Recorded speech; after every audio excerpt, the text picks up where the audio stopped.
you start your talk by mentioning that you have been called America's worst mom after you let your 9-year-old ride the New York City subway alone, and you embraced that title. So after a while, maybe not initially, yeah. but so I mean, when you look back at that moment, what do you think struck a cultural nerve? So he's 27 now, so I've been thinking about it for a while. And I think two things struck a nerve, because I looked at older columns of mine where I had let my kids play in the courtyard without me. I let them take elevators without me. I let them go, they're 2 boys, let them go to the men's room without me, obviously. And nobody cared about any of those columns. So I think by writing about my kid taking the subway by himself, it was basically the subway. New York City subway does not have a great reputation. And people think it's hell. And why would you send your kid down to hell, at least without you? And then I think it wasn't just me saying, kids need independence. It was me actually doing it, pedal to the metal. And the fact that he loved it, I think, was also maybe just interesting. It wasn't something that we did because he should do it, he should learn, he should be toughened up. It was just he wanted to take the subway by himself, and we let him. It's like, oh yeah, kids have things that they want to do on their own, and maybe we should listen to them and see what happens. So, but I think it's the subway. It's the subway. Yeah. Well, I mean, and all these years later, it's still something that people are still, it seems like, obsessed with and concerned by, this idea of letting kids go on their own. And so could you, I guess, talk a little bit about this for those people who are new to your work? What exactly does free range kids mean? I knew you were going to ask. And frankly, I've been asked this for a while, and I never have a great pithy explanation, but it is basically believing that kids can do some things on their own the way most of today's parents, and certainly the grandparents, remember as kids. What's strange about childhood today is the fact that kids do almost nothing on their own. And I have some statistics. We did a study with the Harris poll people. And they found that the majority of kids age 8 to 12 have rarely or never walked around their own neighborhood without an adult. More than 50% had never gone to another aisle at the grocery without an adult. 25% weren't allowed to play on their own front lawn. So it's like, why have a front lawn? If kids aren't allowed there. So also, there was this really amazing piece done, and I know it's the Daily Mail, but nonetheless, the Daily Mail did an incredible story several years back, and it was called "How Children Lost the Right to Roam in 4 Generations." And it had a map, but it interviewed a great grandpa, 88. What had he done as a kid? He'd gone 6 miles in any direction, and then the grandpa, 66, had gone about a mile to the fishing hole, and the mother, who was in her 40s, had walked half a mile to school, and her son, who was 8, was not allowed. And I can't remember if it's not allowed off his block or not allowed off his yard. But the map that showed this just showed really childhood shrinking, and free range kids is trying to make it easy, normal, and legal to widen that again, to trust kids with some independence. And that's what Let Grow, the nonprofit that grew out of free range kids, is working on. And we'll definitely talk more about some of the work you're doing with Let Grow. But before we get into that, I'd love to just keep going on this thread around how independence for children has really begun to shrink. Why do you think modern parenting has become so focused on safety and control? This is my favorite topic, and we don't have 24 hours. We just have one. I would say that the change really began in earnest in the 80s and into the 90s. And a couple things changed back then that were significant. One is that we got cable television in the 80s, which meant that we suddenly had a 24-hour news cycle, which had never been the case before. And of course, if you have to keep people glued to the screen for all those hours, you have to find very compelling, and I would say very upsetting content, as we've learned from later on with the internet. And so that's when we started to sort of obsess about stranger danger. And also there were 2 very high profile kidnappings in New York, my city. In 1979, a boy named Eitan Pates was taken from a bus stop and never seen again. And what was interesting about that case, aside from utter tragedy, is that the working assumption on the part of the public at the beginning was that some lovelorn lady had seen this cute little kid and taken him home to raise as her own. So we weren't thinking at all about predators, and predators then were like lions and owls. And so it was only gradually, as word got out, maybe from the police and from the news, that, well, maybe it wasn't a lady, maybe it wasn't taken home to raise, that people became just shocked that there would be this weird and horrible and disgusting and upsetting crime. And then when it happened to Adam Walsh, was taken from outside of a Sears in Florida in 1982, there was a mini series done on him that broke all ratings records. And the news and the media are there to make money, right? Not just to inform you and help you, but really to make money. And when they saw that this is what really captivated audiences the most, they said, get me more of these. Don't steal more children. Get me more content like this, because the appetite for this has been unending. And we know that because to this day, Law and Order, I think, has been on for like 25 or 30 years. And every day people are tuning in to see just the most depraved and upsetting crimes. And, you breathe these in, and gradually your lungs fill with this despair. And what seemed to be, almost unheard of in the Eitan Pates case in 1979 becomes something like the same Harris poll interviewed parents. And what was it? It was 50% of parents. No, when asked what would happen if there were two kids, age 10, double digits, playing at the park together, what is likely to happen?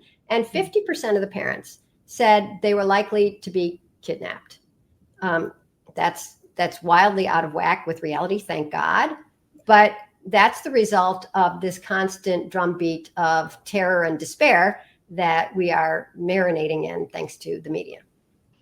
So when we think about this, then now everyone has decided, keep them close, don't let them roam, as you say. Mm-hmm.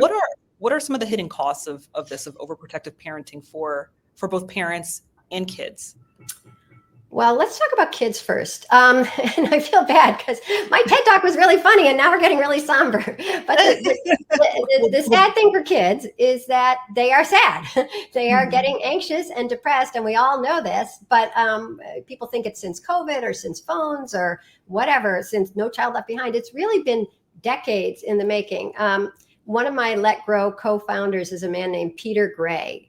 He's a professor of psychology at Boston College. And he did a big, long study that was published in the Journal of Pediatrics 2 years ago.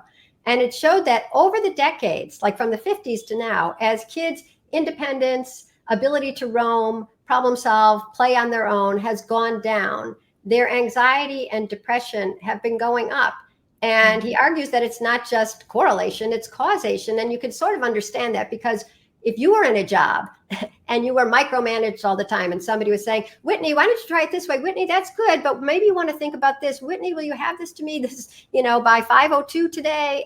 Nobody wants to be micromanaged, and childhood has become micromanaged. And the other thing Peter Gray explains, which I think is really right, is that there's something called an internal locus of control versus external locus of control. And when external is when somebody else is deciding how you spend your day and whether you're doing it good enough and gives you all this feedback and tells you what you're going to do next. And internal is when you feel like, I really feel like going and looking for bugs today, or I just want to get better at my free throws, or I'm going to go on my skateboard. When you have an internal locus of control, means an intrinsic, so hard to say, desire to do something, and you go and do it, you feel like you can handle things, even if you fall off the skateboard, even if you don't find a bug, which would be odd. So when you have this feeling like I can handle things and people trust me, and if things go wrong, I'm going to be able to figure out how to make them better, you feel great. You're on top of the world. And we have taken most of that out of children's lives because we're so worried about them that we do everything with them and for them. And as a result, they're like in the passenger seat of their lives, while we, very smart, helpful people, are driving them to something that's going to be really important for them, especially if they're trying to get into college. I love in the talk, and I promise we are going to come away from some of the somber stuff to the later. And in the talk, you say that I Did It Myself are both childhood's magic words and the original Anxiety Buster. Think about it. Yeah. Could you say more about that? What role does risk taking and independence play in sort of raising resilient children? I'd say it plays a huge role. And you probably remember this from your own childhood, something that you did yourself that you thought was a little scary or you're still proud of to this day.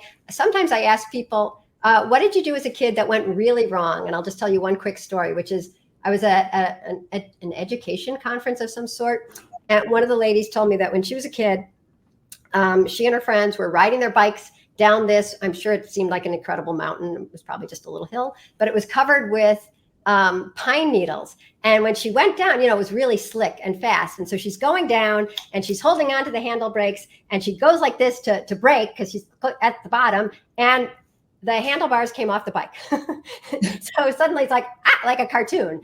And she had a split second to decide what to do. And she threw herself into a bush, right? And she got all scraped up and it was okay. And she put the handlebars back on. She kept doing it. And I said, well, what'd you tell your parents? And she's like, I didn't tell my parents. And then when other people in the audience started telling stories like this one guy, I think he was a principal, got lost on like some family hike and he had to actually hitchhike back to where they were. And of course he didn't tell his parents. And some guy played mumbly peg, which is the stupidest game on earth, where you throw a knife at each other's feet. And of course somebody's foot got hurt and they like hid the fact that they were taking him up to the bathroom to wash off his foot and get the blood down the drain and put on a Band-Aid. Oh, he's fine, just taking a shower, and none of them had told their parents. And when I said why, it was because they didn't want their parents to know and then therefore take away their independence. So their independence was just, innately so important to them that they were treasuring it and protecting it. And they were doing two things at once. They were protecting their independence and they were saying to themselves, look what I can handle. And anxiety is the opposite of that. Anxiety is when you worry like, oh, this seems hard. What if I mess up? If I mess up, it'll be terrible. I'll be embarrassed. And if I'm hurt, it will be forever. So I might as well not do it. I have to tell you, Nike just changed its slogan like last week. And while they're keeping just do it, they added the new slogan, why do it? Like, why do it?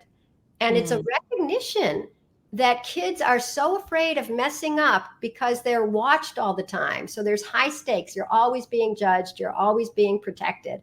And you never have a chance to see how much you can do. So you finally just go, well, why do it? I'll look stupid. Maybe somebody puts my, a reel on Instagram. Maybe I feel bad about myself. Maybe I'll get hurt. And so if Nike is recognizing a pervasive passivity in kids, even wanting to play, Nike is about playing, right? Then something has gone awry. And so if you're asking what's the problem in the culture, it's that we're taking the childhood, the child out of childhood and replacing it with adult-oriented, adult-run activities and adult-supervised activities to the point where kids are like, okay, it's yours. Tell me what to do. I'll do it. But otherwise, why? Why do it? Well, okay, we've set the stage now for why this thinking about this and having these conversations with yourself and your children, your community is really important.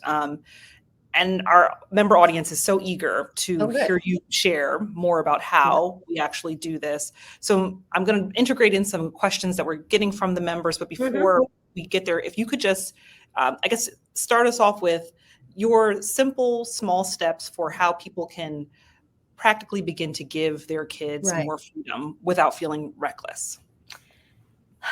Yeah.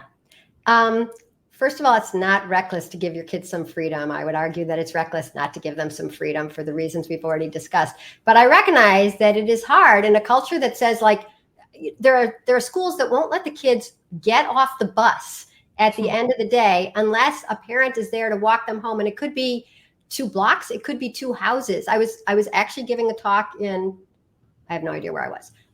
But the audience members told me that their school, the bus stops at each person's house and drops them off at the end of the driveway. And you still have to come out of your house to get the kid. You can't wave from the window. You have to come down and get them. So this is a culture that is demanding a level of safety and supervision and help for the kids that is just off the charts. So I don't blame parents for being helicopters because the culture is recommending it and sometimes often enough demanding it.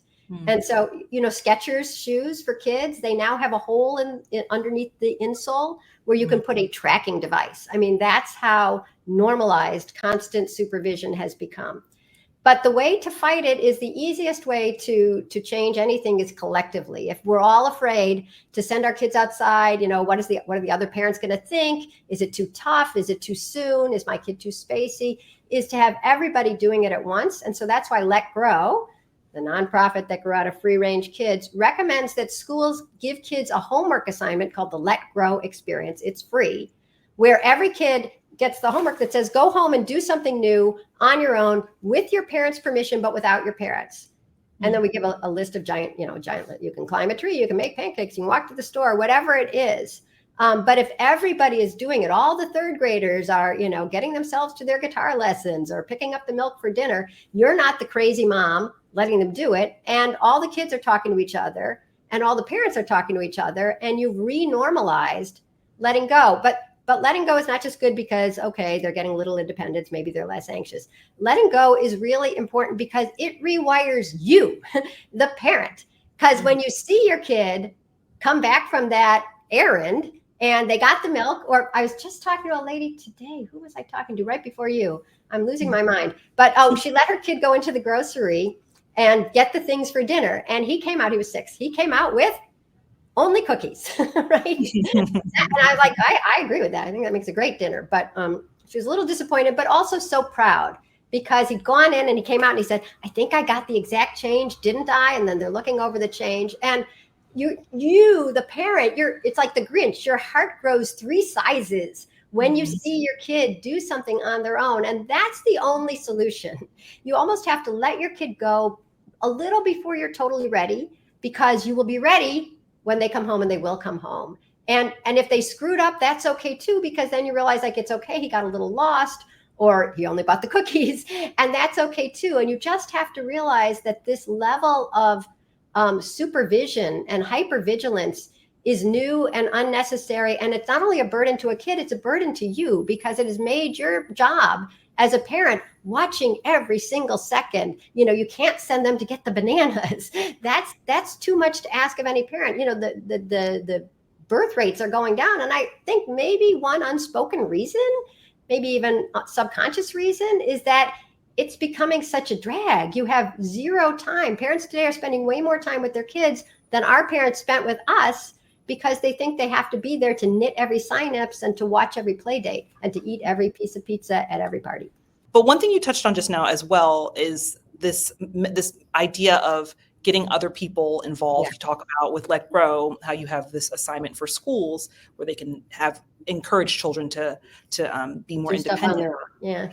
And so we have a question actually from Lori C. If she, just as a single, as a parent and not somebody who can influence what's happening in her actual classroom, in her child's classroom, she says, what advice do you have for parents who want to give their kids more freedom, but maybe feel judged by other parents or family members? How can they help bring other people along on this journey? The family member's a little harder, but I would say find a friend. I've heard of parents who 2 women go and sit at Starbucks and they send their kids to the other end of the strip mall, and here's $10, go buy something at the dollar store, or go pick up the dry cleaning, we'll be here. It's really much easier for your kid and for you. You're distracted because you're talking to your friend, and your kid has somebody to do something with. I mean, everything's more fun with a friend. So I'd say find a couple of people who want to practice this with you.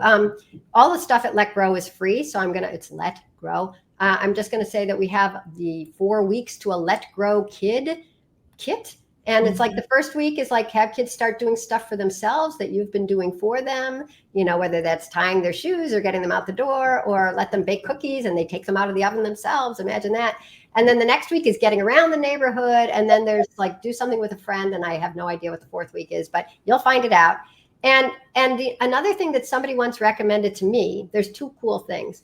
One is Free Play Fridays.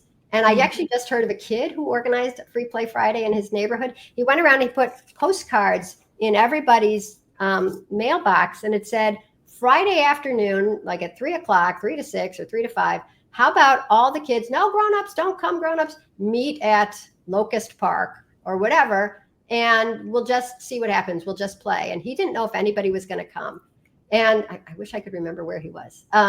Anyways, to his delight and surprise, 20 kids showed up, and the mom sent photos, and it just looked like, it looked like the Peanuts gang, minus Lucy being a jerk.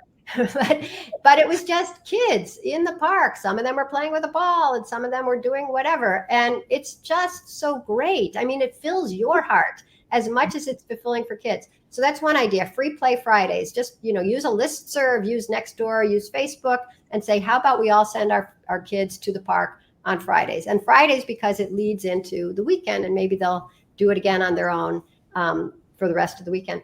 And the other thing is, this one mom in California started what she called a friendship club. And that was, she found her son had like 3 or 4 friends in the neighborhood. And she contacted them and she said, how about we form a friendship club, which in my day would have just been called Normal Life, where if my kid, I mean, really, all of this stuff is just like, aren't we all just trying to recreate our childhoods? But anyway, if my kid knocks on your door and your kid is free, is Cynthia home, or is, Oliver home? Yes. Okay. Then they come in, they don't have to organize a play date beforehand. You're not going to see this as an imposition. I'm not using you as a babysitter, or maybe I am, but you can do the same with me. And so then the kid has like 3 or 4 doors that he can knock on anytime, any time of day, I would say. And they can go play outside. They can play in the lawn, the front lawn, the back lawn. They can go to the park. And that just sort of re-knits the neighborhood too. And I also think one of the things Peter Gray always says is that kids are not attracted just because there's a sidewalk and a tree outside. They're attracted by other kids. And once you have some kids playing in the neighborhood, and I've seen this, then other kids start joining them. Once you have a couple kids walking to school, other kids start joining them. So you just want to sort of reseed, S-E-E-D, the neighborhood with kids. And you do that with a little bit of planning with the other parents. I love all of these ideas. And we have so many other questions about different people within the community and how they can be involved in this. So there's a few members who are curious about how grandparents can support. So Richard R., for instance, says, do you have any suggestions on how to constructively help our children let their own children grow without risking undermining their trust in us as caregivers? I feel for grandparents, because a lot of us can remember this free range childhood, and then we see the kids scheduled within an inch of their lives. I'd say maybe you just, happen to leave Peter Gray had a great TEDx talk about how free play is just so formative for kids. And so maybe if you help the parents see without lecturing them, like this free time is not stupid wasted time, interstitial time between the important time of, chess, soccer, and school. But it's when they're learning how to make a friend, how to compromise, how to explain an idea, how to be creative. If, parents are very concerned about every aspect of their kids' lives. And if they see that free play, unsupervised free play, is actually educational and will get their kids ahead, then it becomes something that's sort of speaking their language. Another thing that's really helpful is when we did this Harris poll, we were asking kids about their phone use as well as their independence. And it turned out that, parents are very, very concerned about phones and screens. So this is a way to speak their language about that, which is that when the kids were asked, these are kids 8 to 12, given the choice of how to hang out or play with your friends, would you rather just play with them old-fashioned way, outside, no agenda, no adults watching, just figure out what to do, have fun that way? Or would you rather be in an organized activity, like soccer or travel baseball or, piano recital, ballet?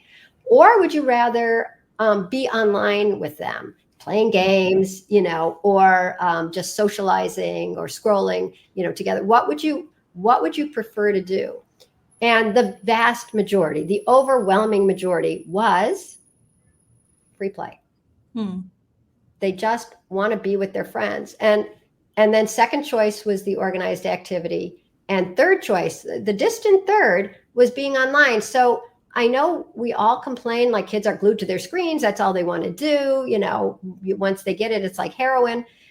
But but they wouldn't be on them as much if they had an alternative. So if the grandparent is talking to, their child who's a parent, who's worried and they don't want them to be on the iPad all the time and they want to restrict their screen use, which a lot of parents do, understandably.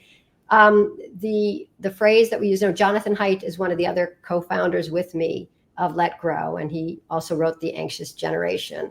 And one of the things we say is, if you want to take away the screen, you have to open the door. So opening the door becomes not just something that I think is good, but it's an alternative to the phone-based childhood that is worrisome. Omar B asks about how you can tell the difference between sort of healthy independence and maybe pushing a child into a stressful situation before they're ready. Are there some signs that we should look for in the child to know that this is the right thing you're doing? I think everything is stressful at the beginning. It was stressful trying to set up this camera today. It's like, oh, this is leaning this way and you look terrible, and get closer. And I mean, there's no such thing as a stress-free existence. And I think one of the things that has happened to parents is they've been told that their kids shouldn't ever be frightened. I mean, there's people who are against Halloween because they're scary costumes. Fear and stress and a little bit of stage fright, they're all part of everyday life in childhood and in adulthood. And that doesn't mean you shouldn't face them and try them. And if things turns out, so I have to tell you, so independence is being used. Did I tell you this already?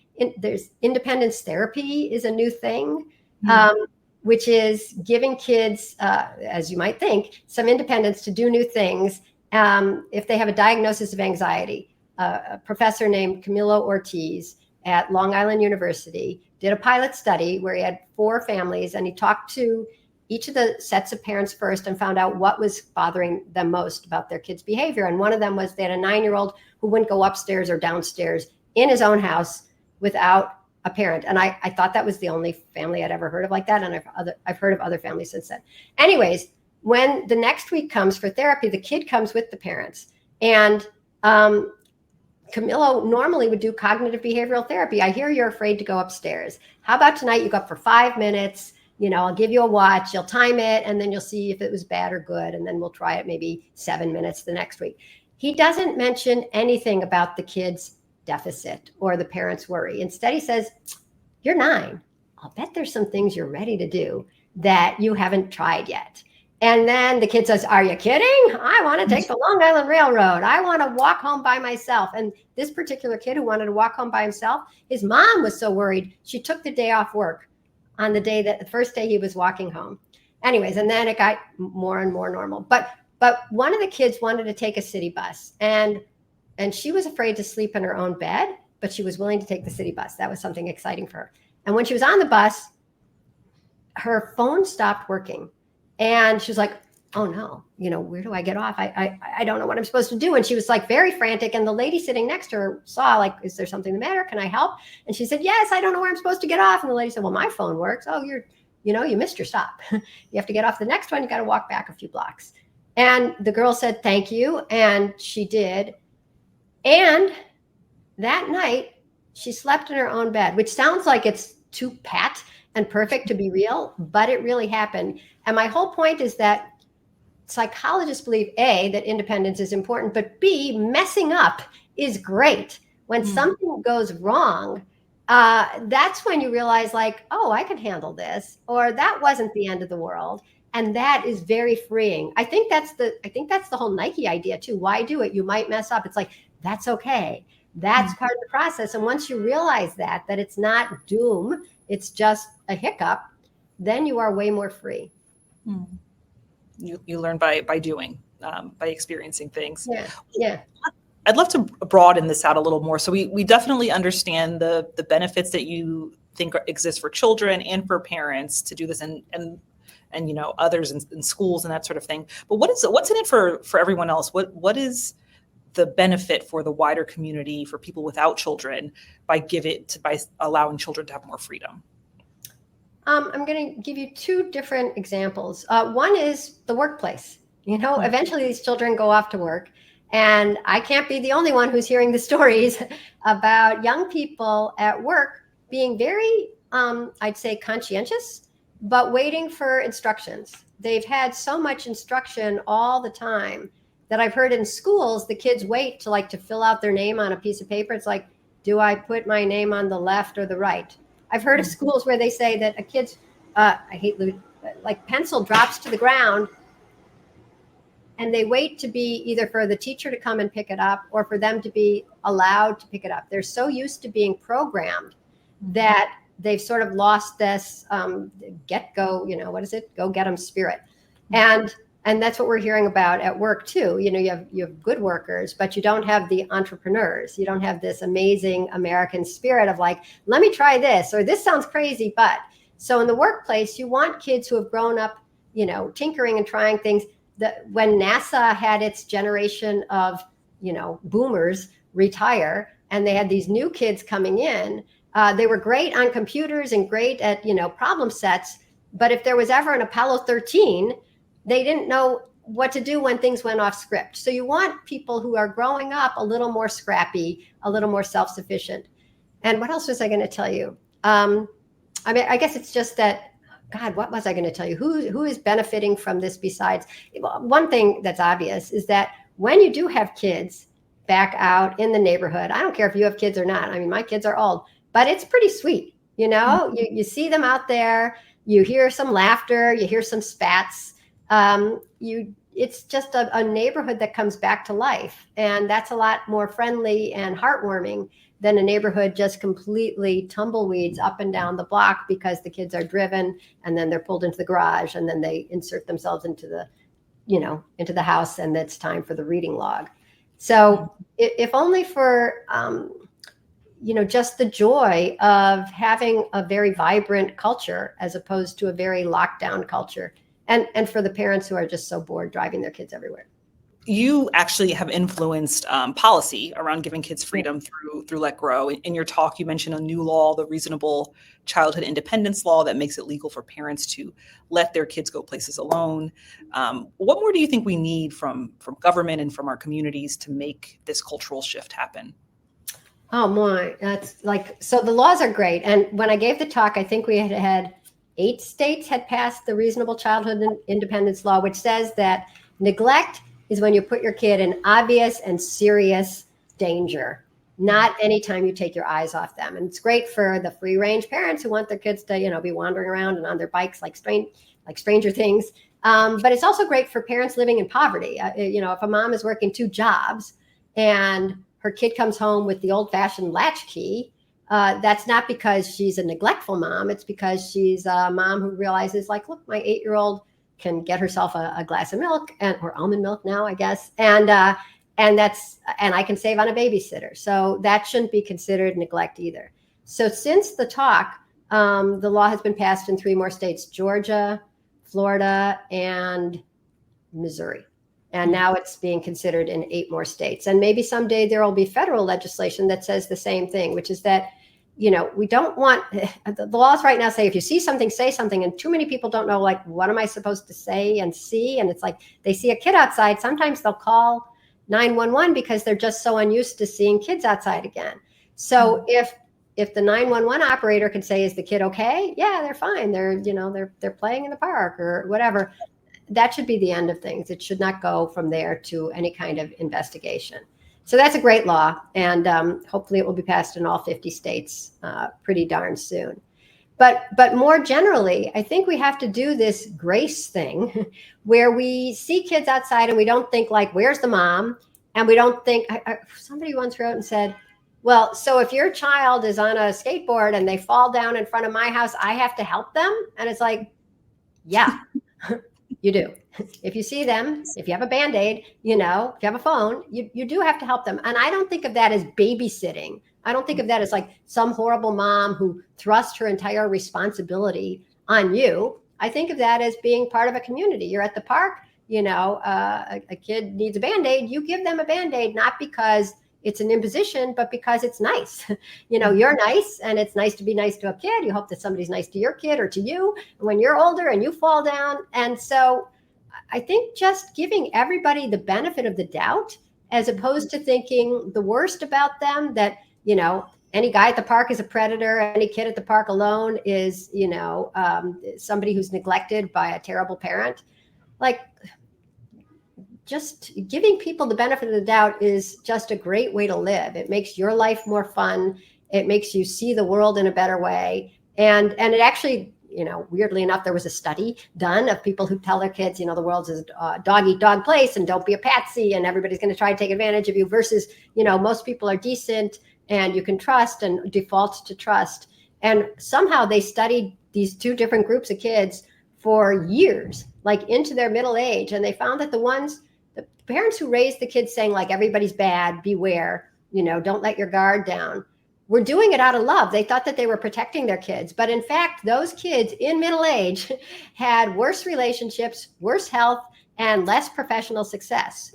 So I'm not exactly sure why, but you might as well default to trust. Well, I think so interesting to think about the role that communities are playing in all of this. And we have a question from Amy S., who talks about a 4 and a 6-year-old children she has, and how she lets her children roam outside of her home, and often, gets reactions from neighbors, and is soon would like to see them go to the park 2 blocks away by themselves. And her question is, whether you have thoughts on how a good strategy for a safe solo crosswalk, especially for kids on scooters. But I guess this is a question both for how parents can help their kids cross safely, but also what can communities implement to make this a better experience for everyone. Yeah, well, first of all, cars have existed for a long time. And boy, in kindergarten, we were taught, the school felt it incumbent upon itself to teach, look left, look right, look left again. I have no idea why we had to look left and right and left again. Why don't just look left and right and go? But I would teach them that because Mrs. Tiksinski taught me that. And so far I'm alive. Crosswalks are good if you can convince a neighborhood to put one in. I guess you talk to your city council or whatever you have there. But you can't let perfect be the enemy of the good, I guess, which is that if you have 2 kids together and they're holding hands and they're both looking left, right, left, and there's no cars coming, they're listening for it and they're looking for it, they're humans. They can cross the street. One thing that Let Grow has done is that if you go to our site, letgrow.org, I wish I had it with me, but we have a little card. This isn't it. And it says, kids can carry it with them, and it's the Let Grow license. It says, I am not lost or neglected. My parents know I'm out here. If you don't believe me, you can call my mom. And here's some other, our old, more aggressive card used to say, call my lawyer, which is a little much. But anyways, it just says, and it says, I know I can talk to people. I can't go off with anyone. I'm talking to you. And I'm grateful that you care that I'm safe. And that's why you're talking to me. So it sort of flips the person from like, where's your mom, to thank you for caring. This is the whole point. You're an adult in the neighborhood. You're worried for me. That's what I assume of most adults in the neighborhood, that they're looking out for me, as opposed to, they want to throw my mom in jail. So, and the other thing is going back to trying to create some kind of collective thing, either via the school, or you put the notes in everybody's mailbox. Let's have free play Fridays. And then all the kids get used to coming to the park and looking both ways. And the parents get used to it too. Cars are my least favorite thing. I'm terrified of cars, but I live in a world where there are cars. And so, when you've taught your kid and you've watched them a couple times, like step back because there's a car a block away and they want to wait for it to get all the way across the street, and you see that they're conscientious, I'd say by age 5, you can start trusting them. Well, I love the idea of the cards, that it feels like it's such a smart, easy way to help this process for everyone. Right. And they're free. They're free. You just download it. It's free. Well, there's so many challenges that we're facing in this time, connected to technology. The world is just changing so rapidly. What gives you hope that we can raise a generation of more confident, independent kids despite all the things going on in the world? Well, I think the fact that people are recognizing, really, the the fact that we're talking here, I mean, I've been trying to get a TED Talk for 17 years, right? Here it is, year 17, and legitimacy shines on this message. That gives me a lot of hope. I mean, the fact that, Ted invited me to speak, and then here I am again today, is that for a couple of years at the beginning of when I was starting my blog, the Free Range Kids blog, I was voted by some organization the most controversial blogger in America, or maybe mommy blogger. And, I got this nickname, America's Worst Mom. And I think that people are coming to see that, like, there's something to, trusting your kids to do more on their own that is, it's not crazy. It's actually organic. It's what they were. That's why they want to explore. That's why they go from crawling to walking. They want to, they want to do more. They want to take on the world. And that when we step back, Let Grow's slogan is, when adults step back, kids step up. And so that gives me hope. And TikTok, for God's sake, if it's a trend on TikTok, it must be really important. Well, Lenore, we are out of time, and I feel like we could talk for so much longer about this. I have to say, people always say that to me, and I think they're saying, like, my God, she just doesn't stop. How am I going to get her to stop? I'll say, oh, we could talk, but we got to say goodbye. So I understand. Truly, we didn't hit on all of my questions. We didn't hit on all of the member questions. Thank you to the members for submitting your questions. I'm sorry if we didn't get to yours, and thank you so much, Lenore, for taking the time to chat with us. This has been great, and we're excited to see more of you in the TED space.